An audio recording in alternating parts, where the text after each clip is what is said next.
my eyes have seen the King. I must tell all the world, worship Him. In all the nations, in all the world, where He sends me, yes, I will go. I will go where You lead me. I will go where You lead me. Who will go for us? I will go. I will go where You lead me. I will go where You lead me. Here am I, send me, Lord. I will go. I will go. I will go. Who will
Ayun, tumunog ng mic ko. Salamat po sa awit. Kahit kailan, di nagkulang ang Panginoon sa atin, mga kapatid. Ano?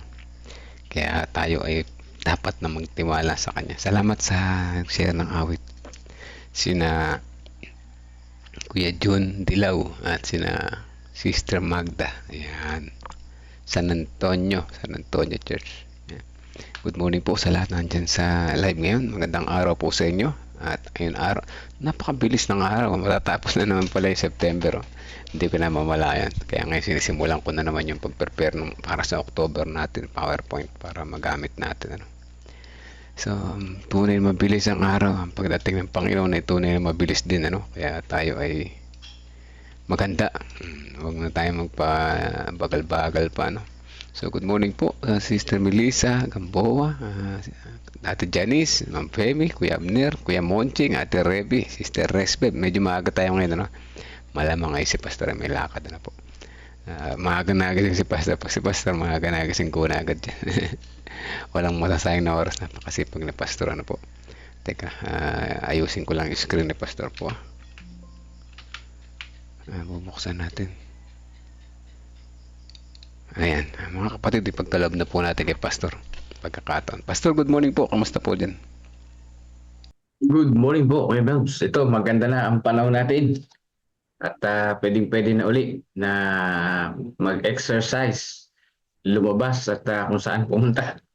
So ngayon po ang mga ulap ay daraanan. Dito sa devotional natin, maulap pa. Pero sa atin, wala na gaano, pasikat na ang araw. Yan, purihin natin ang ating pong Panginoon. Ngayon, September 24, so mabilis ang panahon. So yung unang meeting ng bago nating conference mission CLPM, Central Luzon Province Mission, ay sa Huwebes na yung meeting. So isama natin sa panalangin.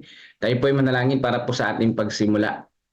Panginoong Diyos na siyang nagmamahal sa amin, nagligtas sa amin at nangako na siyang muling babalik para sa bawat isa sa amin sa umaga na ito. Kami lubos na nagpapasalamat sapagkat binigyan niyo po kami ng panibagong buhay at lakas na nagmumula sa inyo. Aming idinadalangin, Lord, ang aming pong pag-aaral ngayong umaga. Tulungan niyo po kami na maintindihan ito at kayo po ang magbigay sa amin ng karunungan na nagmumula sa inyo. Salamat, O Diyos, sa pagdinig ng aming dalangin sa banal na pangalan ni Jesus. Amen. Sang-ayon po dito sa ating pong pinaka-key text, Kawikaan 15:13, ang masayang puso ay nagpapasaya ng mukha, ngunit ang kapanglawan ng puso ay nababagbag ang diwa. So napakaganda, no?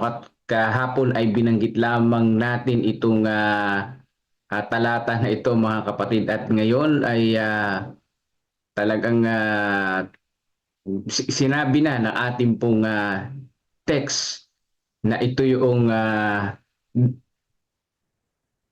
dapat nating gawin, yung maging masaya. Oo nga naman, mga kapatid, kapag tayo ay hindi naging masaya sa buhay at tayo ay mayroong kabagabagan, kapanglawan, yan, ano mangyayari?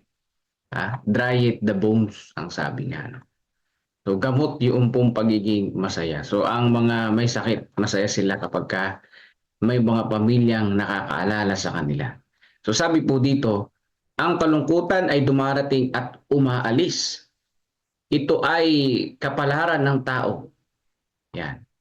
Hindi natin dapat palakihin ito. Sa halip ay pag-isipan ang mga bagay na masaya at kaaya-aya. So, ibig sabihin yung kalungkutan, maalis lang din yan. Ibig sabihin hindi yan nananatili. Kaya ang kailangan natin gawin, maging masaya. Isipin yung mga bagay na positibo sa buhay at hindi yung mga negative. Kasi kapag tayo ay nag-focus lang sa mga negative na bagay, nag-focus lang sa mga bagay na hindi maganda, tayo ay malulungkot lang at magkakasakit tayo, di ba? Naalala si Doc Willie Ong, so may sakit siya ngayon, no? Dahil sa stress niya, dahil siya ay nalungkot sa kanyang pagkatalo ng nakaraan. Tapos, puro basher pa yung mga nababasa niyang comments. So, dito po, mga kapatid, kailangan na ang puso ay masaya, ang sabi diyan. Kapag ikinalat ng taglamig ang bumabalot nitong yelo sa lupa, Hindi natin hinahayaan ng ating kagalakan at magyelo kasama ng mga bulaklak at mga batis ang patuloy na magdadalamhati dahil sa mga malungkot na araw at maginaw na hangin. Oh. Sa kabilang banda, inaabot ng ating imahinasyon ang dumarating na tag-araw kasama ang init at buhay at ganda nito. So hindi natin, dito sa Pilipinas kasi, sinulad kasi ito ni Mrs. White, nandun siya sa tag-yelo eh. Hindi natin ma-appreciate dahil wala namang yelo din sa Pilipinas eh. Doon na lang sa tag-ulan. Di ba kapag tag-ulan, ang ini-imagine natin ay sana tag-araw na. Pag tag-araw naman at tag-init na, sana ang ini-imagine naman natin sana tag-ulan na. Baliktad tayo mga kapatid eh. Di ba? Kahapon ay mainit talagang tanghali. Sabi ni Miss, mainit, mainit, mainit. Sabi niya, ano bang gusto mong, sabi ko, ano bang gusto mong weather? Yung tag-ulan. Pag tag-ulan naman, naku, tag-ulan, mababasa tayo. Anong gusto mong weather? Tag-araw. So kapag sala sa init, sala sa lamig, kailangan talaga maging masaya kung ano ang kondisyon mo ngayon. Kasi wala naman talagang maganda sa panahon natin. Nasa isip lang natin yun. Kapag tag-araw, ipasalamat natin sa Panginoon, hindi tayo mababasa. Mainit lang talaga, pero hindi tayo mababasa, di ba? Kapag tag-ulan, ipasalamat natin sa Panginoon, hindi mainit. Yan. Hindi magrereklamo ka, sana Panginoon tag-araw na lang. Pag binigyan tayo ng tag-araw, sana Panginoon tag-ulan na para malamig. Hindi mga kapatid, kinakailangan na tayo ay maging masaya sa kung ano ang meron tayong karanasan. Samantala, tinatamasa natin ang sikat ng araw na dumarating sa atin at nakakasumpong ng lalong kaaliwan. Sa kabila ng lamig at yelo, samantalang tayo ay naghihintay sa kalikasan na isuot ang kanyang sariwa, makinang nakasuotan ng kagalakan. Yan po, tag-yelo naman yung topic dito sa ating tag-ulan. Sa ngayon, ikinubli ng isang ulap mula sa ating pananaw ang maliwanag na mga sikat ng araw. At naiwan tayo sa anino. Dapat ba tayong mabalisa o dumaing dahil dito? At kalimutan ang lahat ng bagay na maliwanag at kaibig-ibig sa palibot natin. Minsan kapag wala yung sikat ng araw, tayo ay nalulumbay, di ba? Nalulungkot. Kami nung nakaraan talagang sumakto pa nasira yung dryer namin. Kaya yung mga nilaban ay talagang napakatagal matuyo, halos isang linggo. Walang dryer puro tag-ulan. So yung minsan ini-imagine nga natin tag-araw na lang. Dito po mga kapatid, hindi dapat tayo mabalisa, kundi maging masaya sa ating palibot kung ano ang ating nakikita. Kasi lahat ng meron tayo, lahat ng dumarating sa atin, kung negatibo talaga ang pag-iisip natin, negative talaga yan. Diba? Kapag positive, pag positibo ka tao, ano man ang dumating sa'yo, na kung ano man yan, wala yan. Magiging positibo lang din talaga yan, kahit na ang dumating. Kasi positibong tao ka masayahing tao ka Pero kung ikaw ay irritable, malungkutin ka, talagang kahit na anong dumating sa buhay natin, talagang malungkot. Hindi dapat nating kalimutan ng ulap at alalahanin na hindi nawala ang araw. Yung natakpan lang ng ulap pag tag-ulan yung araw. Na natakpan lamang na pansamantala ang mukha nito upang magliwanag muli na may mas higit na kaliwanagan at dapat pahalagahan at ikatuwa ng higit kaysa noong hindi pa ito nakukubli. So, may reflection ako dyan. Yung palang araw, hindi nawawala yan kapag tag-ulan. Yung araw pala, kahit na napakaraming ulap, yung araw nandyan lang. Sumisikat yung araw na matindi. Natatakpan lang siya ng maitim na ulap. So ang ating Panginoong Diyos katulad niyan sa ating buhay. Minsan akala natin ang Panginoong Diyos wala sa ating buhay kapag sa mga pagsubok sa buhay ay dumaraan tayo, di ba? Kapag marami tayong problema, marami tayong suliranin sa buhay, para bagang ang Panginoong Diyos ay wala. Yung pala nandyan lang ang Panginoong Diyos. Umaalalay sa atin. Hindi natin nakikita sapagkat natatakpan siya ng mga problema natin. Ang problema yung problema ay nadagdagan pa ng problema dahil negatibo tayong mag-isip. Na lagi pala nating iisipin sa tuwing tayo makakaranas ng mga pagsubok, mga ulap na madidilim sa ating pong buhay, lagi nating iisipin nariyan lang ang Panginoong Diyos. Natatakpan lang siya ng mga problema na ito dahil ako ay nababagabag. Pero kung positibo kang tinitignan mo ang Panginoong Diyos, kahit na may nakaharang na problema, masaya ka pa rin kasi nariyan ng Panginoong Diyos, no? Na siyang umaalalay sa atin. So yung ulap nariyan lang, yung araw nandyan lang. Kahit pa yan bumagyo, nandyan yung araw, di naman yan nawawala eh. Sisikat yan talaga yung araw na yan. Kahit sobrang dilim pa, natatakpan lang siyang ng madilim na ulap. So yan po ang sinasabi diyan. Pero sa kabila nun, no, kung ating titignan, ang Panginoon ay nariyan para sa atin. Maging masaya tayo mga kapatid. Hindi nalulugod ang Diyos na palipasin natin ang ating buhay sa kawalang pag-asa at kalungkutan. So hindi pala masaya ang Panginoon kapag nawawalan tayo ng pag-asa at nalulungkot tayo, na pinalalaki ang bawat kabalisahan na dumarating sa atin. Sangayon nga sa pag-aaral, 99% ng ating pag-aalala, 99% ng ating kabalisahan, 99% ng imahinasyon natin na pag-aalala kinabukasan, hindi naman talaga nangyayari. Hindi naman talaga mangyayari yung kabalisahan. Bakit ka pa mga babalisa? Hindi naman nangyayari yung mga iniisip mo na problema, di ba? Sa paggawa nito, hindi lamang pinalulungkot natin ang ating sarili, kundi nilalambungan natin ang ulap, ang katuwaan. So, ibig sabihin, mga kapatid, maliit lang yung problema, minsan pinalalaki natin. Ganyan tayong tao di ba? Maliit lang sana yung poproblemahin, yung aalalahanin, lumalaki. Bakit? Dahil sa ating pagkabalisa. Ayan, dumodoble, tumitriple, no? Sa halip na ito lang yung problema, ay naging gabundok na yung problema. Dahil dinadagdagan natin sa pag-iisip natin ng mga alalahanin sa buhay. At hindi yun maganda mga kapatid. Nakakawala pa yun ng pag-asa at nakakalungkot yun. Hindi dapat tayo maghanap o manatili sa madadidilim na anino ng ating karanasan sa buhay. Bagkus ay buksan ang ating mga mata at gisingin ang ating mga pandama upang makita at pahalagahan ang maraming pagpapala na pumapalibot sa atin, na nagagawin tayong hindi lamang mapagpasalamat, kundi mga kapatid, no? So dito po, sinasabi dito ng ating pong devotional.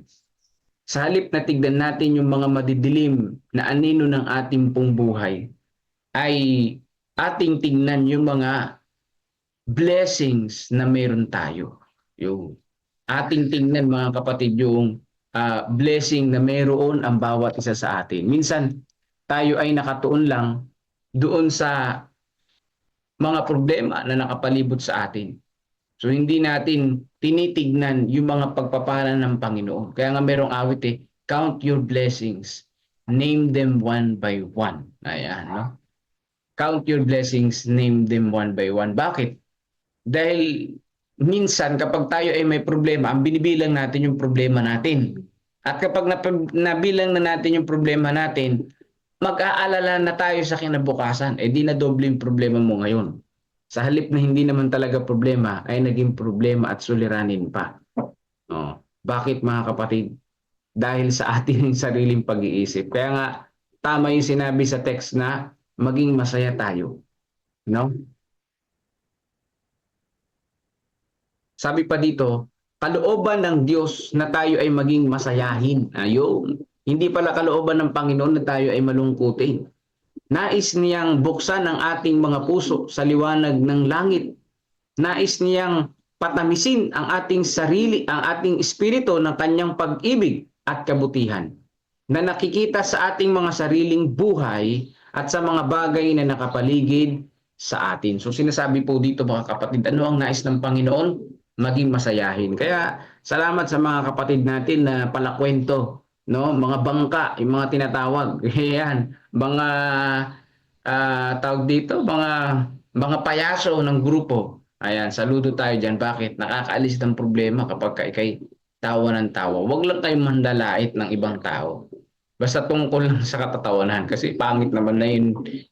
At the expense of happiness, kailangan mong laitin yung ibang mga tao para maging masaya ka. So, para lang sa natural lang na tawanan. Di ba? Ang buhay ay napakadaling mabuhay kung tayo ay masaya, 'di ba? Pero kung ikaw ay malungkot, ang buong isang araw ay nakapapagod, 'di ba?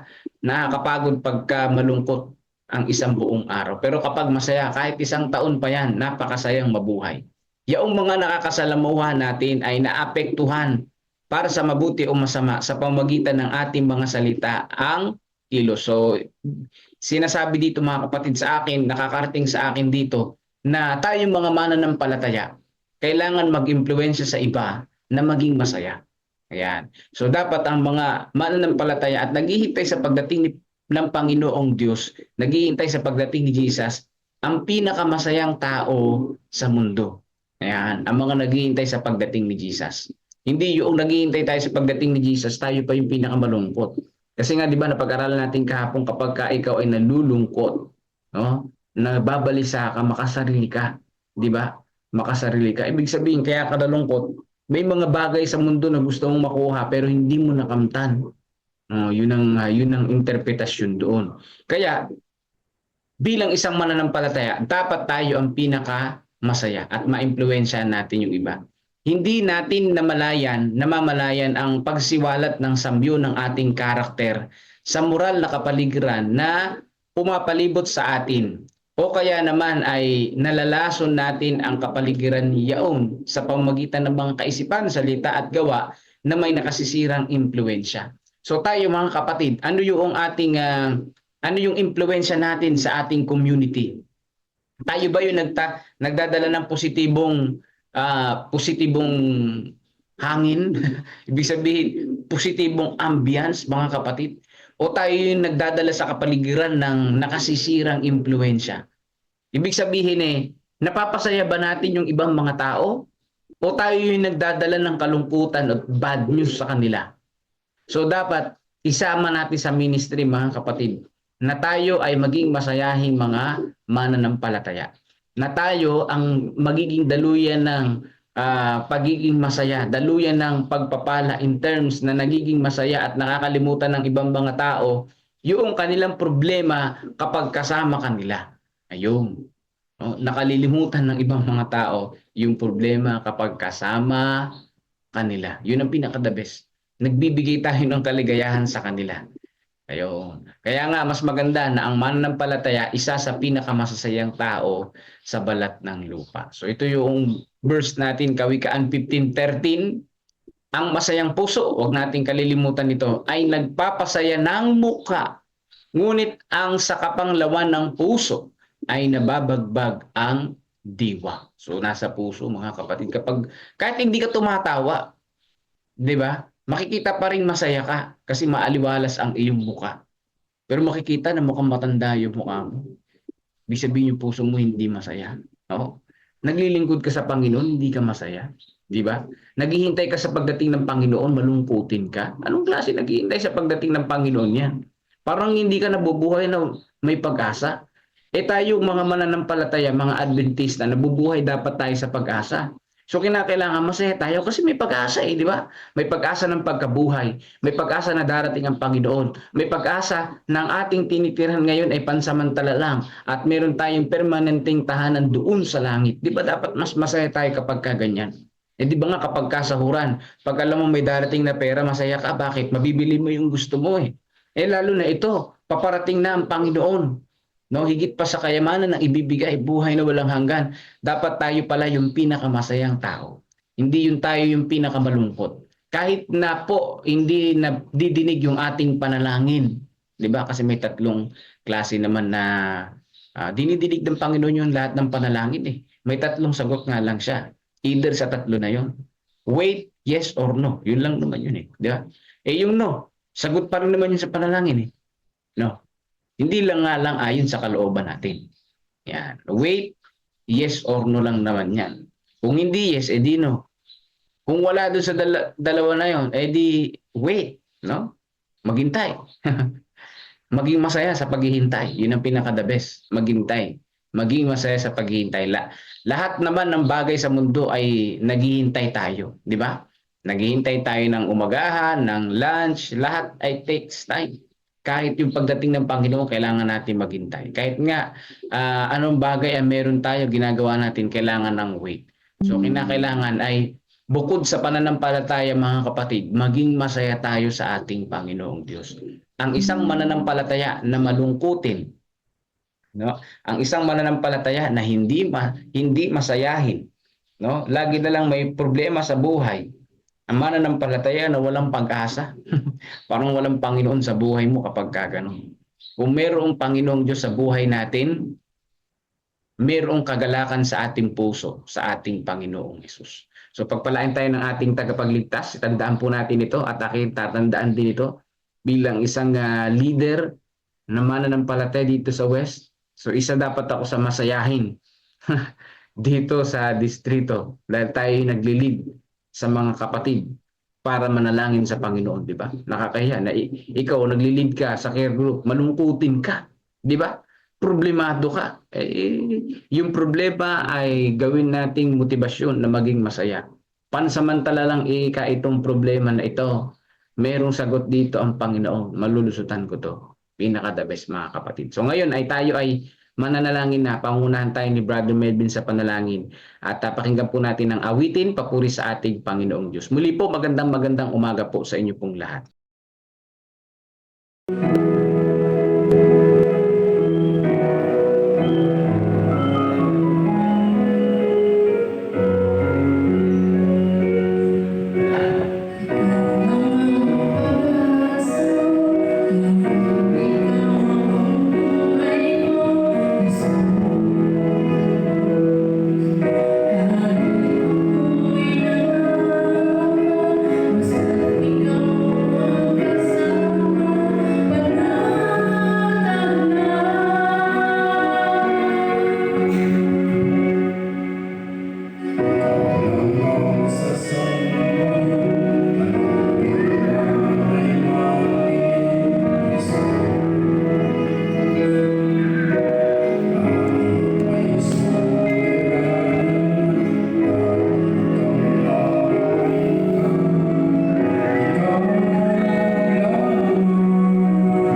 Amen. Plinay ko ulit yung kanta kasi bagay na bagay sa lesson natin ngayon, ano. Kahit kailan din nagkulang ang Panginoon, ano. Napakaganda ng lesson sa totoo lang, mga kapatid, kung tayo nakapokus ay tunay na bless. Ako ay tunay na bless sa mga ganito, no? Maging si pastor ay na bless. Tayo tatandaan niya pa. Sa simula kahapon, dapat tayo ay maging masaya. Yun ang pinaka-key-text. Key-text. Key point, ano? Kailangan tayo maging masaya. Bakit? No? Kailangan tayo maging masaya sa kung ano man ang ating nararanasan. Bakit? Dahil ang mga ulap ay dumaraan lamang. Hindi yan nananatili na nakatakip saan sa liwanag, ano? Laging may liwanag na bubukas sa ating buhay. Napakaganda, mga kapatid, ano? Kaya kung ito ay ating nanamnamin ng gusto, dapat nakangiti ka ngayon, kapatid. Dapat nakatawa ka ngayon. Sapagkat anong sabi sa lesson, sabi ni pastor, ang ganda yung sinabi niya, punto, may tama yun, ano, naniniwala ako dun. Ay kapag ikaw ay nababalisa, nalulungkot, ikaw ay makasarili. Ayan, ano, makasarili nga naman tayo. Napakaganda na ng point na yun, ano. Kaya ayokong malungkot sa problema ko sa buhay, ayoko ring mabalisa. Dahil gusto kong hindi ako makasarili. Gusto ko patunayan sa Panginoon, hindi ako makasarili. Dahil alam kong yung gusto ko ay hindi magiging hindi yung nais ko ang makamtan ko, kundi ang kalooban ng Panginoon, di ba? Napakaganda. So ayan, ano, ay ano pa dito, meron pa mga sinulat dito, mga key points na maganda yan. Yung araw hindi nawawala, tunay, ano. Panginoon hindi yan mawawala, nandiyan lang, ano. Nagbibigay patuloy ng liwanag. Ang ulap ay lagi lang yung dumadaan, hindi nananatili. So ang problema, hindi rin yan mananatili. Sa buhay na ito, walang forever, ano. Doon sa pangalawang buhay, doon may forever, ano, sa pagdating ng Panginoon. Praise the Lord. Salamat po, pastor. Napakagandang mensahe. Salamat sa nagbigay ng awit. Tunay na kahit kailan hindi nagkulang ang Panginoon sa atin, ano. Paalala, blessings. So ayan, salamat sa mga nag-share nito sa umaga na ito, at tayo manalangin. Sama natin sa panalangin yung asawa ni safe travel sa asawa ni Sinben. Nakalimutan ko na sa gawing taas.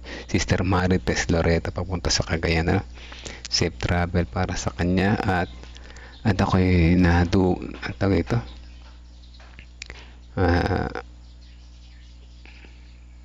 wala na po.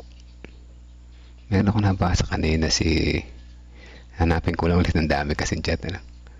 Dali lang, si Sister Elvira Malangit. Magandang umaga po sa inyo, ano po. Binati niya kami dalawa ni pastor ng isa lang, ano. Good morning po, Pastor Melvin. Hindi ako pastor, ano po, Brother Melvin po ako. Si pastor naman, ang pangalan ay Nelvin. Isang letra lang. Isang letra lang, bali M tsaka N, ano. So, marami na rin nagkakamali dyan. Pero anyway, ganun pa man, maraming salamat sa pagbati. Good morning din sa inyo. Welcome po sa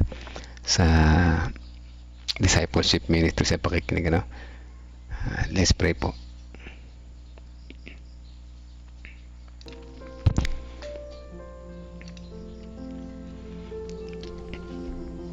Amang banal na makapangyarihan sa lahat, patuloy kaming lumalapit at nagpapasalamat po sa inyo sa umaga na ito, na kami inyong sinamahan muli sa umaga na ito, na muli naming makita ang inyong pag-ibig.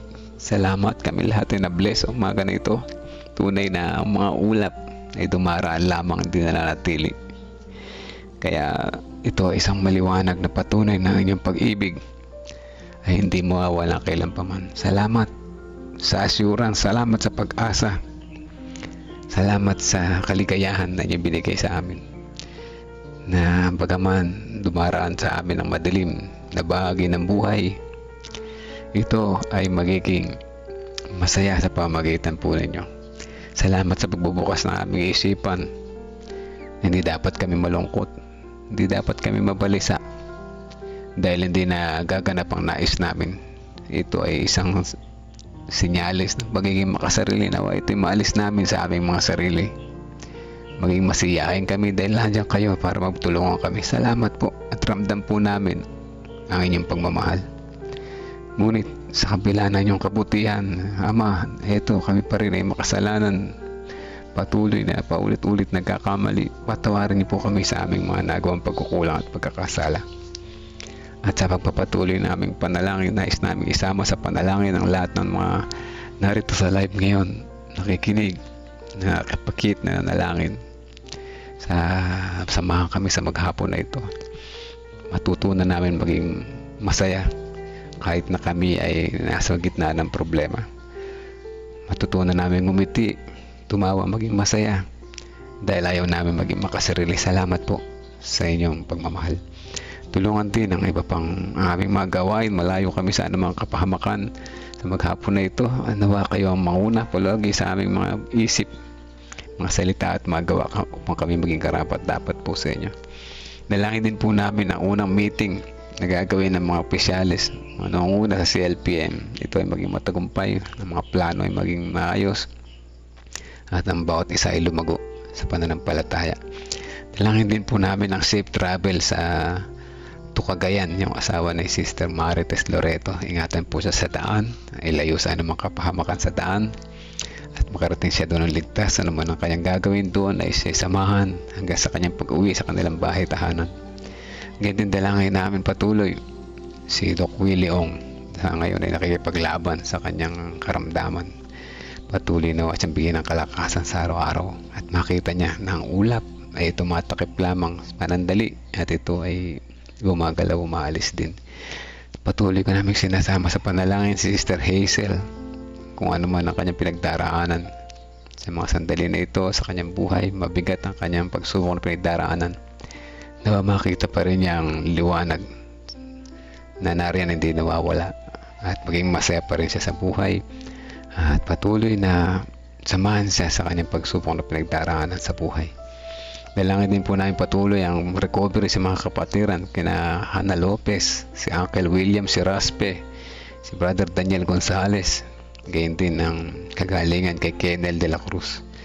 Kasama na rin namin si Mel Batavius Jenson, kagalingan din kay Irian May Melihor, Brother Betoy Castillo, Ate Gloria Vicencio, Gloria Marcos, kay Sister Teresita Dairet Reyes.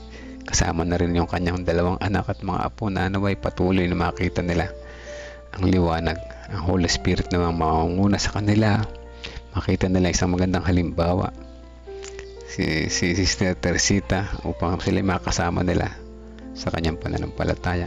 Dalangin din namin patuloy kalakasan kay Ricardo Huncia, kagalingan kay Tatay Carlito Tomas, kasama na si Nanay Juning Alpindo, si Lolo Edith, Angel Prianesa, Estrella Gargasin, Sister Ana Rosbel Hermino at ang mga nagre-review para sa darating na exams, si Alin Kahukong, si Ma'am Berna at ang iba pa. Kaya din ng lahat ng pamilya ng mga nakikinig ngayon. Kasama namin sa family ni Melinda Makalalag, si Manong John, si Jovan, si John Mark, si Nanay Diding, family ni Reynard Wessel Garcia, si na Ruby, Ani, Nicolo, Andre. Kaya din ang family ni na Romnick, Olivia, Veronica at Rebecca Francisco, kasama na si na Ani, Patrick, Nicole, Trixie.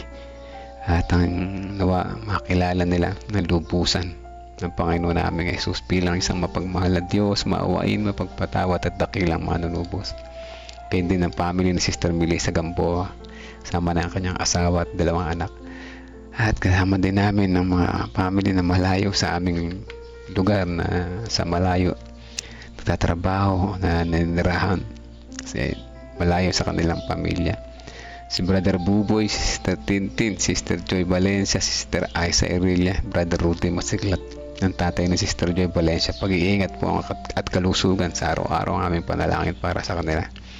At sa huli, ang mga kalakasan, recovery at kagalingan sa iba pa naming kapatiran. Ate Lorna, Kuya Bobby, Ate Grace Samano, Sister Amy Kelantang, si Nanay Fina, si Tatay Rudy, Baby Josiah, Brother Benjamin Munti, Sister Lynn Peralta, Sister Buena, si Ma'am Lovejoy Tiwa, Brother Gregorio Santin, Kuya Jerry Bourbon, si Ma'am Sheila Kasamurin, Sister Feli Domingo, Sister Lorna Cabiete, Sister Ana Manuel, Brother Christopher Umali, Sister Erica Elisanto, Sister Tina Santos at ang iba pa naming mga kapatiran na hindi namin nabanggit. Sama namin sa panalangin na ito. Nawa, patuloy nyo kami hipuin na inyo mapagpagaling na kamay, di lamang ang aming pisikal na karamdaman, lalo higit ang aming spiritual na kalagayan. Lahat na ito ay aming inihiling Sa pangalan ni Jesus namin tagapagligtas, ipagkaloob nawa ito sa amin. Ayon sa inyong kalooban, hindi aming nais ang masunod. In Jesus' name we pray. Amen. Amen.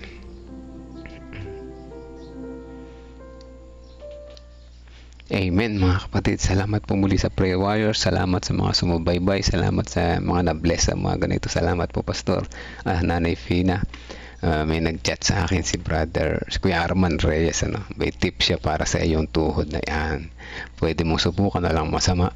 At ito ay maaaring makatulong. Pero medyo maaaring matagal. I-send ko po sa inyo yung screenshot. Dahil meron silang mga naranasan doon sa US. Ganyan din ang problema sa tuhod. Malay natin, mapabilis yung inyong pagpapagaling ng tuhod. I-share ko sa inyo mamaya. Ito ay, ang tawag dun, buto ng avocado. Hindi ko na-memorize na nalimpungatan yung mata ko kanina. Binasa ko, i-share ko po sa inyo. At good morning po sa lahat na nandyan sa live ngayon. Sa lahat ng hindi ko nabati kanina. Magandang umaga po, Sister Juliet, Kuya Nursing, Sister Joy, and good morning po. At sa lahat ng nandiyan sa background, Ate Sally Sanchez at ang iba pa. Sister Aurea Milihor, ayan, si Brother Derek Masiklat, Brother Roger Lenor, at sa iba pa na sa background. Hanggang bukas po muli mga kapatid. Patuloy tayong magdalangin, patuloy tayong ma-remind pagkat tayo makakalimutin. Patuloy tayong ma-revive dahil tayo mga nakatutulog. Patuloy tayong ma-bless sa bawat umaga. God bless po sa bawat isa.